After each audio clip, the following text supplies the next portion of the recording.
Então seja bem-vindo a mais um Corporate Business. O Corporate Business é um programa aqui do canal A Cor do Dinheiro, em parceria com o Betocnet, onde nós, e também com a Apotec, que é para não deixar ficar mal aqui a Isabel, onde nós tentamos levar-lhe a melhor informação financeira e fiscal. Bom, isto não sou eu que digo, é o GP de Farinha, portanto a responsabilidade é dele, esta parte da melhor informação financeira e fiscal. A gente assume, mas a responsabilidade é dele. Bem, como sabe, isto é um programa mensal, onde nós tentamos responder às dúvidas de Vossas Excelências. Qual é o tema deste mês? É a Segurança Social. É uma matéria recorrente aqui no canal A Cor do Dinheiro e o que nós vamos falar hoje é Segurança Social, obrigações e benefícios. Mas antes de irmos ao programa de hoje, vamos ao genérico. Aliás, vamos à pergunta desta semana, que deixamos aqui a ficar um link para você poder responder. E a pergunta é, estou à espera que me coloquem isto no ecrã, já está, conhece as opções de rendimentos pagos e isentos de segurança social? Tem um link aqui em baixo para poder votar e colocar a sua opinião. Agora sim, vamos lá então ao Vox Pop.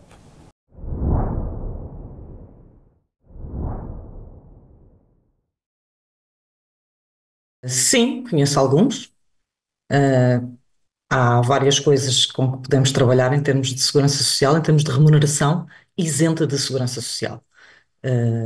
Temos as gratificações de balanço, temos utilizações de viatura, que ajudam noutros sentidos também, temos, sei lá, planos de poupança-reforma, temos... Há várias opções, mas aí tudo depende do objetivo das pessoas também, não é? Cada um pode utilizar aquilo que melhor se aprouver para o seu objetivo final. Mas sim, há uma panóplia grande de rendimentos que podem ser isentos de segurança social. Bom, não se esqueça, tem aqui o link disponível para dar a sua opinião, nós agradecemos e vamos então para o tema de hoje. Pedro, porquê é que escolhemos isto? Olá a todos e obrigado por estarem connosco mais uma vez. Escolhemos este tema da Segurança Social porque é um tema onde há muitas dúvidas e a dúvida principal talvez seja a Segurança Social é um benefício e devemos contribuir muito ao longo da nossa vida para ter um benefício mais tarde, ou devemos fugir da Segurança Social porque é um encargo terrível no bolso das pessoas e dos trabalhadores. Hoje isto é uma dúvida que existe em todas as empresas, em todas as pessoas. Há de facto na lei algumas alternativas para que as pessoas tenham uma carreira contributiva extra à Segurança Social, PPRs, etc. Existem alguns rendimentos, e vamos falar sobre eles, que são atribuídos aos trabalhadores isentos de Segurança Social. Existem algumas dúvidas no que diz respeito a sócios gerentes, administradores, que têm dúvidas se são obrigados ou não a contribuir para a Segurança Social e se têm isenções nessa contribuição, por exemplo, quando não são remunerados. Portanto, a escolha deste tema tem muito a ver com a capacidade de nós percorrermos este tipo de dúvidas e esclarecermos o mais possível. Bom, antes de prosseguirmos o programa de hoje, deixe-me lembrar que nós temos connosco o Miguel Coelho, que é um especialista nesta matéria, é professor universitário também, e temos, como sempre, a Isabel Cipriano, que é presidente da Apotec. Isabel, a mesma coisa, estamos aqui a tentar explicar às pessoas o que é que se pode fazer e o que é que não se pode fazer. Sim. Quer dizer, legalmente. Bom dia a todos. E mais do que isso, temos de tentar explicar às pessoas como é que contribuímos para a Segurança Social e o que é que podemos fazer em relação à Segurança Social. Antes de irmos à parte técnica, aproveitando a presença do Miguel aqui, Sim. que é um luxo termos uma pessoa... Que é um guru nesta matéria. Temos uma pessoa com o seu conhecimento e capacidade e conhecimento que tem por dentro das contas da Segurança Social. Eu pedi à Carolina se punha o slide 1, por favor, só para nós vermos a repartição ou o equilíbrio daquilo que foi a Conta Geral do Estado de 2023, porque estamos em 2025, naturalmente o processo de auditoria à Conta Geral do Estado de 2024 está em curso, portanto ainda só dispomos de dados de 2023 para trás, para vermos a componente de receita fiscal e a componente de receitas sociais versus a parte de despesa. Sim, Isabel, antes de mais, lembrar que da receita fiscal total, que são 59.800 milhões de euros, de contribuições sociais são 23.300 milhões. O que quer dizer que isso representa 27% da receita. Era isso que o Camilo estava à procura. Exatamente, é isso Do mesmo. outro lado, a despesa pesa 37% do valor. E há pouco, em conversa prévia com o Miguel, ele chamava a atenção para um aspecto que nós aqui devíamos chamar a atenção das pessoas, que tem a ver. A Conta Geral do Estado, e isto é a Conta Geral do Estado, Para as pessoas perceberem, Conta Geral do Estado é aquilo que nós vamos ver depois como já foi executado. Exatamente. A diferença entre o orçamento e aquilo que foi executado. E a questão parte logo aí, no orçamento. A Segurança Social tem um orçamento muito próprio. E é sempre uma dificuldade auditar e perceber as linhas orçamentais e separar uma coisa da outra. E é isso que o parecer do Tribunal de Contas tem vindo a colocar. E porque é que é assim? Essa pergunta é que era uma pergunta-chave para o Miguel. Miguel, estamos a olhar para estas contas e para estes números. Qual é a primeira conclusão que tira disto?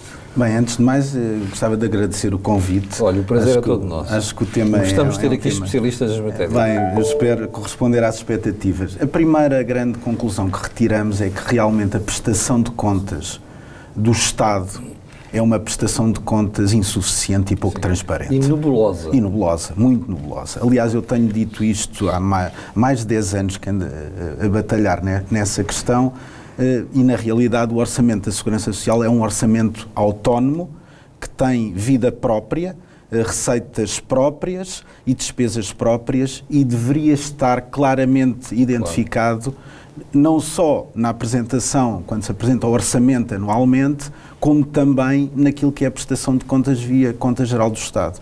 Portanto, esse é o primeiro aspecto que temos tido ao longo dos anos muita dificuldade em compreender. Porque é que o Estado não é transparente numa matéria em que poderia ser absolutamente transparente? Na realidade, muitas vezes falamos em saldos sedentários da Segurança Social, quando esses saldos, eu costumo dizer que isto é o mesmo do que quando temos filhos, não é? O saldo do nosso filho, as contas dos nossos filhos são sempre, no mínimo, estão a zero ou têm saldo positivo, porque na realidade são financiadas por quem? Pelo pai.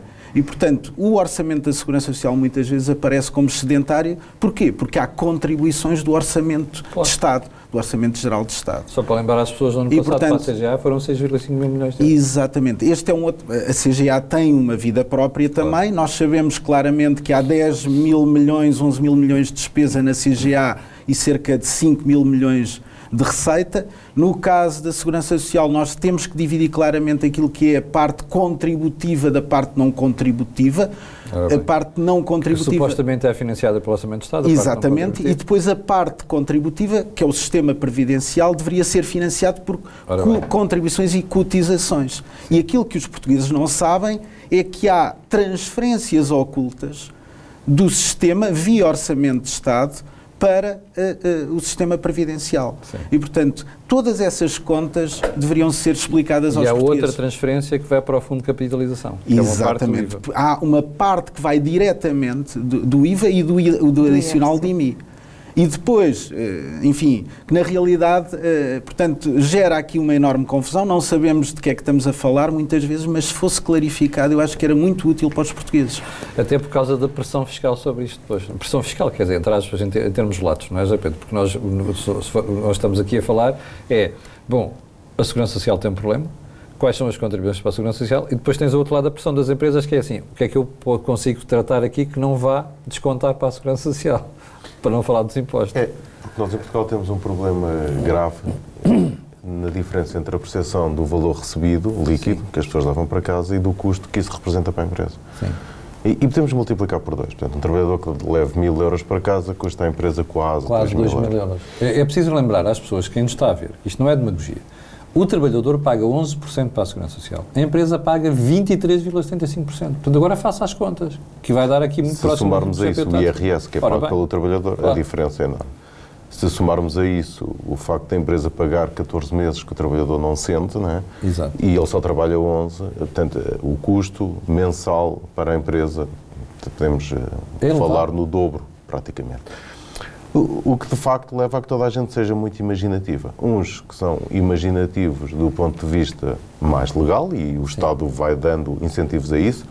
Veja-se o exemplo do 15º mês, que saiu com o Orçamento de Estado para este ano, É ou um então incentivozinho. o pagamento de prémios que nós podemos pagar aos trabalhadores sob a forma de PPR, que não desconta para a Segurança Social, ou então os próprios fundos de pensões, que são coisas legais. Isto está previsto na lei, pode ser feito. São coisas legais e que diminui imenso este gap entre o valor do custo e o valor recebido. Mas também temos que ter noção que estes valores não fazem parte do pacote contributivo do trabalhador. Portanto, quando o trabalhador está a negociar o seu salário e negocia uma componente em prémios, por exemplo, gratificações de balanço, que são muito meritórias até, né? Portanto, tem que ter noção, e já para não falar de práticas menos legais, que não são para aqui chamadas, mas que existem, nós ou que sabemos. ficam ali na fronteira. Sim. E já vamos ver uma dessas daqui a bocadinho com a Isabel. Nós sabemos que existem, não vale a pena inventar aqui, sermos todos muito púdicos, porque sabemos que há sempre alguém que apresenta umas despesas, que apresenta umas viagens, etc. Portanto, por mais que se lute contra isso, porque não faz sentido, até na própria contabilidade das empresas, na verdade isso existe. Portanto, mas sempre que se negocia esses pacotes, também temos que ter noção que estamos a baixar muito, enquanto pessoas, a nossa carreira contributiva. Portanto, e é fácil hoje encontrarmos pessoas que chegam à idade da reforma e que dizem a minha reforma é muito baixinha. É muito baixinha porque ao longo da vida contribuíram muito pouco. José, e não só contribuíram pouco, é que há muita gente que nunca contribuiu rigorosamente nada e que andava a receber dinheiro por baixo da mesa. E acontece em muitas áreas de atividade, sobretudo nas pessoas mais velhas. Claro, e isso acontece porquê? Porque a carga é tão grande que as pessoas são levadas a esse exercício e a inventar soluções para isso. Independentemente disso, e porque é preciso haver algum equilíbrio, né? Portanto, eu acho que a Segurança Social tem que ser sustentável, nós temos que contribuir se quisermos ter uma reforma mais tarde, obviamente. As pessoas têm alternativas na lei, os PPRs e os fundos de pensões são talvez o melhor exemplo, até porque não pagam Segurança Social e, portanto, diminui este gap e, portanto, parte do salário pode ser por essa via. E há, de facto, alguns mecanismos na lei isentos de Segurança Social que diminuem este gap e que as pessoas podem olhar para essa gestão. Não é? Eu vejo como exemplo, obviamente, os PPRs, os fundos de pensões, que têm aqui uma diferença. Portanto, o PPR a pessoa pode levantar antes da reforma, obviamente, cumprindo a lei, ou dispensando o benefício fiscal individual do PPR, mas ele continua a ser isento de Segurança Social. Os fundos de pensões são isentos de IRS e de Segurança Social, se forem para a generalidade dos trabalhadores. Isso é importante realçar isso que acabaste de ter agora, que é, se for para toda a gente. Se for para toda a gente. Não pode ser só para a administração. Não, pelo contrário. Até porque se a empresa só tiver órgãos sociais, é desconsiderado este benefício social. E, portanto, é considerado como um PPR e remuneração em espécie, isento de Segurança Social na mesma. E os fundos de pensões só podem ser levantados quando as pessoas chegarem à idade da reforma. Portanto, tem esta diferença para o PPR. Temos as gratificações de balanço, que continuam não regulamentadas, logo não sujeitas à Segurança Social. Temos a atribuição das viaturas próprias, que são remuneradas em IRS. A empresa não tem tributações autónomas, já falámos muito sobre isso. E a pessoa pode, cumprindo com o artigo 46A do Código Contributivo, pode dispensar a contribuição para a Segurança Social, cumprindo com uma daquelas condições deste artigo. Portanto, não faz sentido a pessoa estar a pagar a Segurança Social e para depois ir gastar o dinheiro na compra do carro. Se pode ter este benefício através da empresa e poupar na Segurança Social e ter IRS na mesma, que já teria, não é? Temos o 15º mês, que foi atribuído este ano, que não é um valor muito significativo, porque não pode ultrapassar 6% do custo anual do trabalhador.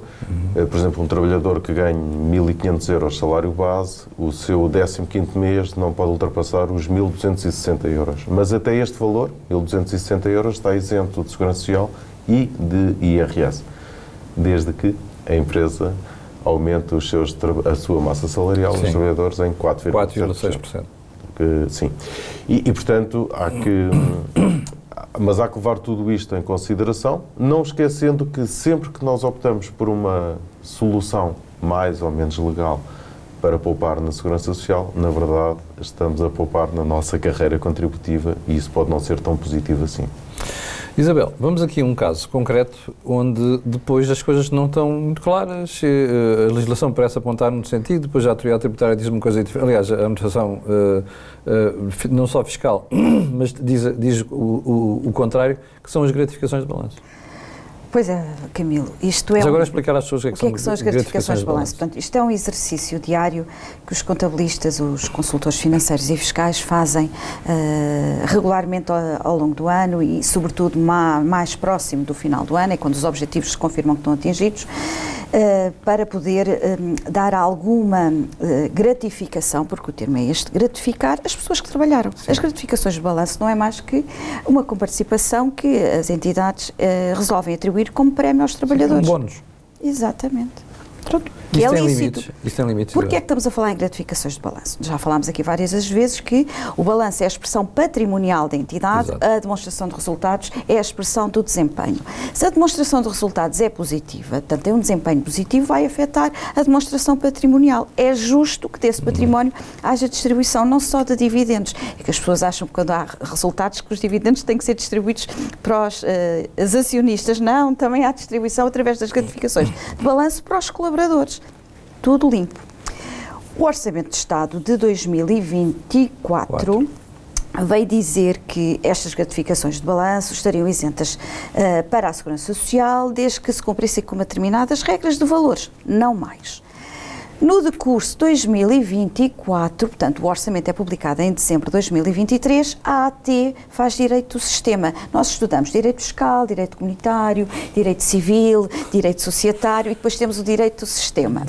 E então a AT já há algum tempo não fazia... Ou seja, o direito da autoridade tributária. Exatamente. Vem deitar cá para fora, porque foi mesmo deitar cá para fora, apanhou as pessoas em banhos, então deitou cá para fora, a 27 de agosto, um ofício circulado a dizer que aquilo que o orçamento, que a lei do Orçamento de Estado para 2024 dizia relativamente às gratificações de balanço, não se aplicava às gratificações de balanço dos membros dos órgãos sociais. Isabel, primeiro ponto. Então, não é lamentável que isto só aconteça no verão?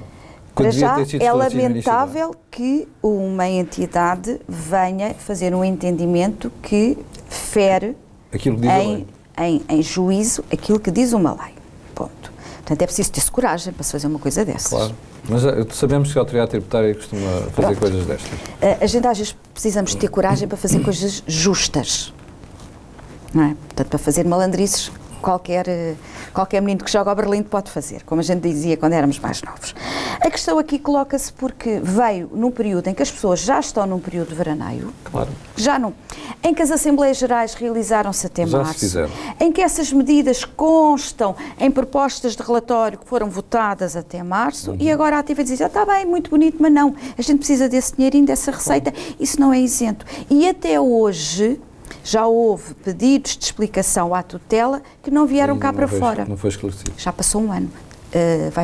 Fez o ano em agosto passado, vamos a caminho do segundo. Portanto, quando nós, profissionais, tentamos dizer assim, não, é importante contribuir para a Segurança Social, é importante apostar numa carreira contributiva, até porque a linha de horizonte da Segurança Social, neste momento, não chega a 2 anos. É. Se tivéssemos que pagar pensões a todos. Portanto, é preciso incentivar esta carreira. Se apontamos medidas que é necessário a Segurança Social adotar para contribuir, para garantir aos contribuidores uma segurança do sistema financeiro, então ficamos aqui depois um bocadinho empalhados entre a espada e a parede. Miguel, isto é apenas um critério meramente financeiro, que normalmente que a autoridade tributária costuma usar como argumento nestas situações, não é? Na realidade, todos estes critérios são de arrecadação, de receita.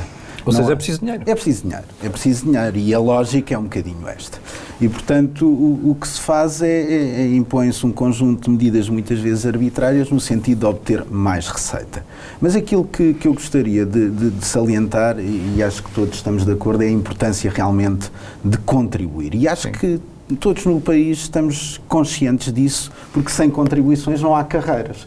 E esse apelo que nós devemos fazer para que as pessoas contribuam deveria também ser correspondido pelo Estado com uma transparência na sua relação com o contribuinte e depois no pagamento de prestações adequadas àquilo que são verdadeiramente as necessidades. Mas o problema é que se nós formos fazer as contas, aquilo que contribuímos é um valor elevadíssimo já. Já é.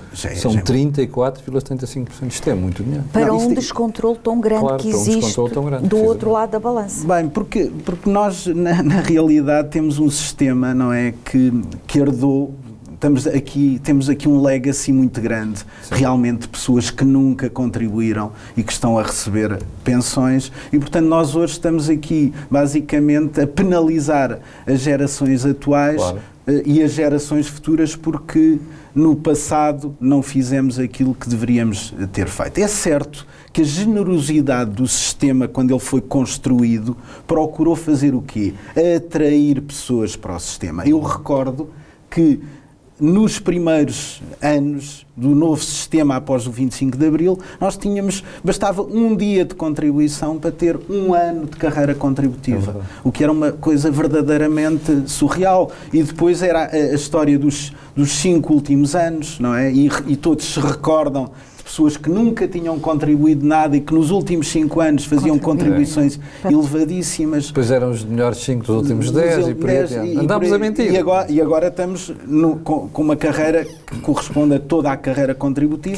Que é o que devia ser. Que é o que deveria ser e, portanto, nós no futuro vamos ter aqui um problema, não é? Que muita gente que não contribui no momento certo vai ter uma pensão muito baixa porque toda a carreira contributiva vai contar. Agora, também há aqui um outro aspecto que eu gostaria de salientar, que é na relação entre a Segurança Social e o contribuinte e o beneficiário. Ainda há pouco falávamos aqui de um tema que é a Segurança Social tem 2 grandes institutos, que é o Instituto da Segurança Social e o Instituto de Gestão Financeira da Segurança Social.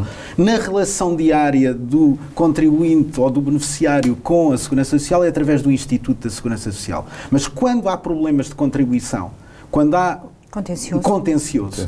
O processo passa para o Instituto de Gestão Financeira da Segurança Social. E o contribuinte não se apercebe.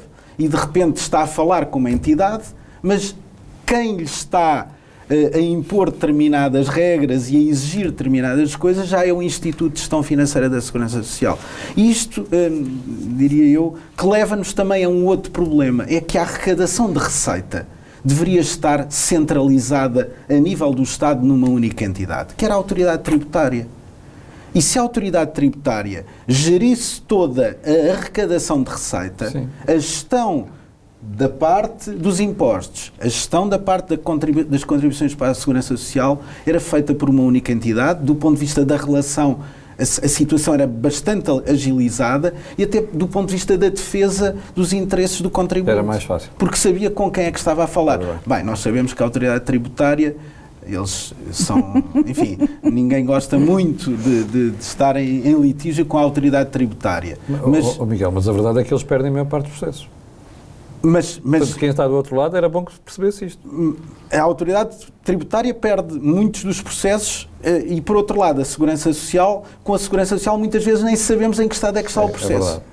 E esse é o drama. Eu já tive esse drama a lidar com a Segurança Social. A tentar perceber como é que estava o processo e ninguém sabia nada. Mas tem a ver com isto. E depois vamos juntar aqui mais um instituto, que é um instituto que aos profissionais dá dor de cabeça, que é o Instituto Informático da Segurança Social. Sim, que é uma desgraça completa. Pronto. Porque esse é que gera toda a parte informática e onde é que da isto Segurança cria Social. atrito na relação diária? Cria atrito, imagina, temos um colaborador que está de baixa e entrou de baixa ao dia 26 do mês de fevereiro e tal, os primeiros 10 dias iniciais de baixa. Isto, ora, quem processa para pagar ordenados, a 25, a baixa, quando vem, já vem fora. O que é que as empresas fazem? Relevam aquilo no mês seguinte, que é o mês de março. A Segurança Social faz uma dor de cabeça daquilo. Pede às empresas para retificar vencimentos que já tiveram retenção na fonte, guias geradas. É só burocracia. Só burocracias. Claro que a maior parte das empresas não faz isso. Segue a regra de gestão e a regra real à data do conhecimento reflete isso no mês seguinte, justifica com as guias e aquilo fica lá pendurado. E depois vamos pedir uma certidão de não dívida. Temos que estar à espera que do outro lado haja uma alma que diga assim: bem, isto não faz sentido, vamos acabar com esta duplicidade. Porquê? Porque o conceito da Segurança Social, lá está, como não bebe na contabilidade, não tem o conceito de conta corrente. Era bom que isto passasse para a AT por outra razão. Acabávamos com a duplicidade de relações. Sim. É a DMR para a AT, é a declaração para a Segurança Social. Para que isso vai lá tudo? É para justificar funcionários públicos, Isabel. Respondeu. Vocês não podem dizer, mas digo eu. José Pedro. Não, é isso. Só complementando, eu adorei esta ideia, que nunca tinha pensado nisso. Concentrar tudo na AT. Não, mas faz sentido. porque nós insistimos todos em adaptar tecnologia de ponta a processos arcaicos do nosso dia-a-dia. E o Estado talvez seja o melhor exemplo disso. E esta duplicidade, esta redundância de processo, de obrigação declarativa, de pagamento, de dúvidas, é muito evidente entre a AT e a Segurança Social. Até para nós profissionais que trabalhamos com isto diariamente é esquisito. Portanto, quando temos que tirar uma certidão de não-dívida, por exemplo, que é algo que é exigido aos nossos clientes muitas vezes, temos que ir a 2 sítios pedir a certidão de não-dívida e quando há divergências, porque acontece, seja por que razão for, temos que ir a 2 sítios analisar essas divergências e, portanto, obrigado pela ideia, acho que Porquê é que a certidão de não-dívida é importante? Mas eu tenho que mostrar que não tem dívidas. Sim, se a sua empresa tiver uma relação com um ente que seja público, não há qualquer pagamento se não se mostrar que do outro lado não deve nada ao Estado. Público ou privado? Público ou privado, sim, não é só público. Já agora, se me permitem... Estamos acima do tempo, temos que ser breves. Esta ideia não é uma ideia, assim, não é nada de revolucionário. Há uma falta de vontade política da Segurança Social em particular de perder o poder de arrecadar. Claro. Mas também não está a gerir nem o está a controlar. O Ministério da Segurança Social é o pior ministério que nós temos hoje em dia no universo do Não Estado. era mais fácil fazer uma redução de taxa para as microentidades se tivéssemos um controle das contribuições? Ter um ajuste de realidade face àquilo que é o negócio empresarial? Devia ser a autoridade tributária a fazer isso. Poderia. Eu gostava de falar aqui de 2 dicas importantes e práticas. Portanto, nós somos muitas vezes consultados por sócios-gerentes, administradores que são nomeados para cargos de órgãos sociais e têm sempre a dúvida se estão isentos de Segurança Social ou se não estão isentos de Segurança Social. Portanto, um sócio-gerente que tenha remuneração, mesmo que em 10 empresas, ele vai contribuir para a Segurança Social nessas 10 empresas, 34,75, obviamente, 23,75 para a empresa e 11 para ele. Se for não remunerado, pode ser isento de Segurança Social se já contribuir noutra empresa, mas tem que requerer essa isenção. Isto é importante. Tem que requerer. Tem que requerer. Porque em Portugal é assim, nós temos que requerer os nossos direitos. E, portanto, ele tem que requerer esta isenção, porque senão vai estar em cumprimento e o incumprimento é caro. Depois gostava de dar uma sugestão aos empresários portugueses para este ano beneficiarem disto ao máximo e darem um prémio aos seus trabalhadores, porque está cada vez mais difícil reter talentos.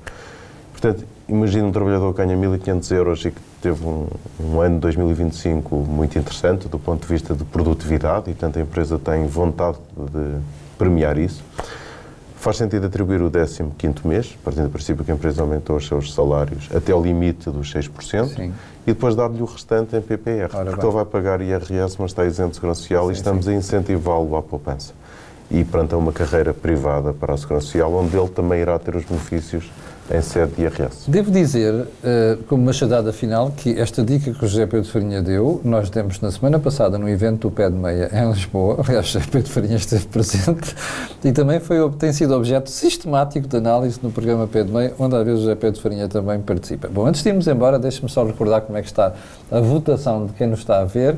A pergunta, recordo, é: conhece as opções de rendimentos pagos isentos de Segurança Social? Sim, apenas 19% dizem que sim. Nunca pensei nisso, 26 a 28,6 e não 52,4. Ora bem, isto é um incentivo poderosíssimo para você poder não só ver o programa, como informar-se convenientemente sobre isto. Antes de irmos embora também, quero agradecer ao Miguel Coelho, à Isabel e ao José Pedro Farinha. Isto é a opinião minha, para mim é dos programas mais importantes do ano, porque isto é matéria fundamental para as empresas e para os trabalhadores. Nós voltaremos no próximo mês, como sempre, com o Corporate Business. Eu recordo que é a melhor informação financeira e fiscal que você pode ter aqui no canal A Cor do Dinheiro. Quero agradecer também e lembrar que no próximo mês estaremos de volta. Muito obrigado.